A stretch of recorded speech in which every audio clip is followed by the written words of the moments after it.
How data tracking quietly controls you feels normal, but it is rarely accidental, and the structure behind it changes everything. Most digital interactions rest on the assumption of a fair trade. We receive search results, navigation, and entertainment at no monetary cost, and in exchange, we provide the data necessary to personalize those services. On a technical level, this feels like a necessity. An app cannot function if it doesn't process user inputs, so we view data collection as the mechanical price of a functional platform. Instead of mere technical maintenance, this data collection serves as the primary fuel for a continuous extraction operation running beneath every interface. Within this framework, human experience is processed as the raw material for a hidden industry. This industry relies on behavioral surplus, the vast quantities of data captured from your behavior that have nothing to do with actually providing the service you requested. To secure this surplus, platforms employ dark patterns, specific interface designs that steer users towards choices they might otherwise avoid. Designers use sludge to make privacy settings difficult to find, or visual interference to hide the consequences of data sharing behind layers of complex, specialized language. Look at a typical privacy pop-up.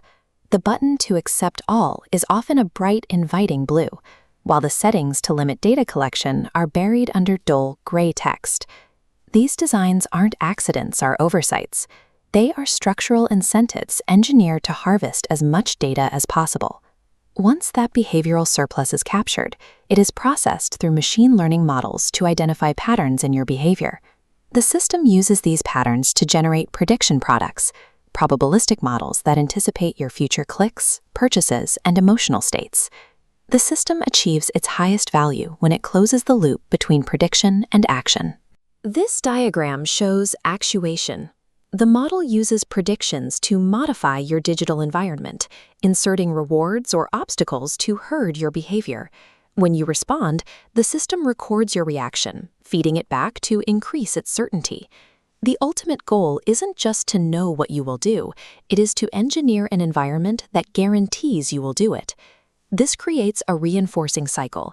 More data leads to more accurate predictions, and those predictions allow platforms to sell guaranteed behavioral outcomes to advertisers and brokers. These guarantees attract massive capital, which is then reinvested to build even more pervasive tools for data capture. This cycle is driven by radical indifference. The system evaluates data solely by its predictive value, treating joyful moments and personal tragedies equivalently as tradable commodities. These prediction markets have expanded beyond the screen. The same extraction logic now integrates with facial recognition networks and urban sensors to track whole populations in physical space. This global economic order is known as surveillance capitalism. It is not a temporary phase of the internet, but a system anchored by institutional scaffolding and international trade rules. These hidden mechanisms, operating outside of individual awareness, have integrated into a global economic system. This architecture exerts what the scholar Shoshana Zuboff defines as instrumentarian power. Historical control relied on force. Instrumentarian power works through the architecture of digital convenience, making its influence almost impossible to detect. By bypassing awareness, it automates human behavior at scale, herding individuals toward outcomes serving commercial interests. This process quietly replaces individual self-determination with a mathematically managed environment designed to maximize profitable behavior. So the effect is not random, it is structural, and now you see it a little more clearly. Behavioral control is a predictable feature of our economic architecture, not a glitch in our technology.